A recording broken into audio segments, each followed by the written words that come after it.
Do children now play with dolls still? Actually, I think it's now making a comeback. Every doll that I make is so lovingly and painstakingly done that you feel like you're giving away this loved one to somebody else to take care of. And that is when I thought an adoption certificate makes sense.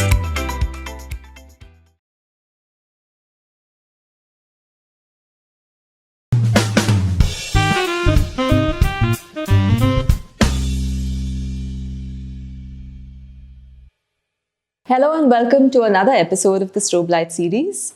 Today we are talking about dolls, not Barbie, but our guest takes us back to a time when dolls were made with cloth and wore pretty dresses in soft pastel colors with ribbons and lace and ruffles and bows.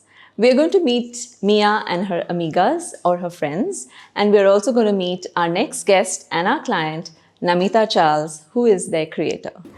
Hi Namitha, welcome to our show. Thank you, Anupama. Thank you for having me here. Yeah, we're so excited to come and see your dolls and your studio. And I can't believe that these wonderful creations happen right here in your house. It did, yes. Okay, so tell us, when did you start making dolls and how did you start? I'm a housewife. So when the children went to school, I had so much of time on my hands. I helped my husband with his clinic work for a little bit, but then, I'm so creative that I had to do something. So I started first actually making birthday party snacks and then went on to make custom cakes. This was at a time when fondant cakes were not really in the market. A friend and I started this together, and then unfortunately during COVID, she passed away and I just couldn't bring myself to do any more cakes. Then another friend came in and said she was making handmade dresses. And she said she had a lot of material that was left over. And she said, why don't you try something with this? And that is when I started making simple soft toys. And from concept to creation, how long does it take you? So now I have this product called Mia. I will tell you for that. So the doll, actually, to get the expressions right, I would take about 2 months. Wow, okay. And then the rest of the packaging, the storybook that comes with it, the story, the illustrations, the whole thing took me about 6 months. Wow, okay. So that's interesting. So you have the doll, Mia, and then when somebody buys it, you get an adoption certificate. Yes. And you also get a storybook. Yes. So let's come to the storybook first. Do you write the story yourself? No, I actually don't. The concept of the story actually came up because I see how small children going into preschool are so scared about entering inside because they're moving into a new environment. So the whole idea of Mia was that you gift this set before the child goes to school. And that story is kind of just something to make the child a little more comfortable about going to school, about making new friends. That's what the little storybook is about. Every doll that I make is so lovingly and painstakingly done that you feel like you're giving away this loved one to somebody else to take care of. And that is when I thought an adoption certificate makes sense. So you don't just make dolls, you make other things as well. So tell us, what else do you make? So, I started, of course, with little soft toys, like I said, and then went on to the more complicated doll pattern. But then in the middle, you just want to try something new. And so I like embroidery. So I started making little clips for children and of course, sustainable doll houses. So, and if you notice my Instagram, it'll say this and that by Namitha Charles, because I like to do lots of things. As a doll maker, what do you think are the benefits of children playing with dolls? And do children now play with dolls still? Actually, I think it's now making a comeback. In the middle, I think, a few years ago, they were all just so focused on playing digital devices. Yes. Now I feel parents are a little more informed and they kind of give them a time out where digital is concerned and they're coming back to playing with toys. Nice. And maybe even handmade dolls now. Right. Yeah. And every bit of the doll is handmade, right? Every bit, yes. Yeah. And how did you learn?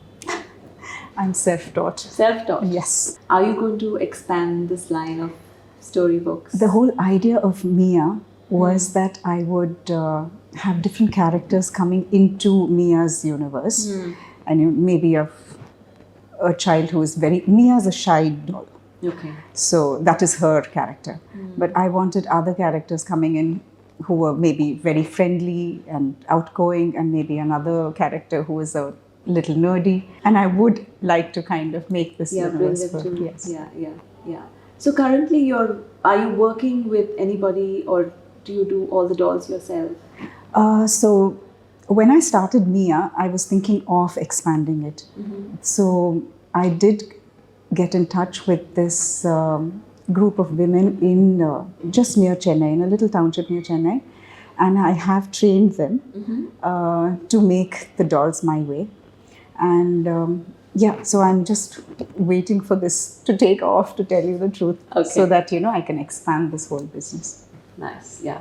And you usually sell through your Instagram handle, social media. You don't have a store. I do not have a store. Okay. I'm hoping to start something now. Okay.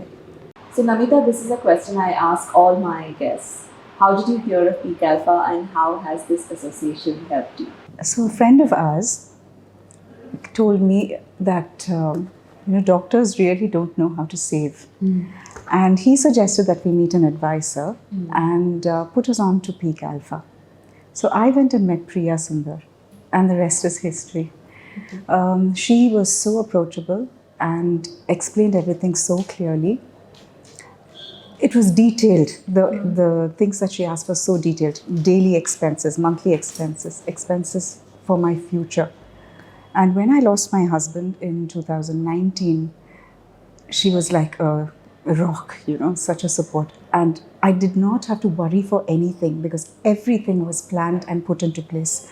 I'm able to do what I want to do, live my life according to my terms. And also, I know that for any emergency, I have my backup ready. In the beginning itself, actually, Priya did talk to me about my children's education, and we did put aside some money towards their education. And they both are now studying in Melbourne. And it's such a relief for me that I can actually sponsor their education without even having to take a loan. So I've had so many benefits with Peak Alpha, actually. First, I have been able to send my children to university in Melbourne. Both of them have gone this last year. And secondly, I have been able to do this business of mine, which would have been so difficult otherwise. And I love to travel. And that I'm ticking off my bucket list. And where are you going next? I'm going to Scandinavia. Excellent. A study by Mattel Inc. and the Cardiff University says that 61% of parents all around the world felt that when their children played with dolls during the pandemic, they experienced better social and emotional connections. And another study says that when children play with dolls, they are better at expressing emotions, and this helps in their social and emotional development. But the biggest takeaway from me while shooting this episode is that you can become an entrepreneur even in your 50s, as Namitha Charles has showed us. So if you love this episode, please take a moment and leave a comment for us. And you can also leave a comment on Namitha Charles's social media handles. If you have any suggestions for us, please send them to hello@peakalpha.com. We will also leave you our social media handles. Until next time then, take care of yourself and see you.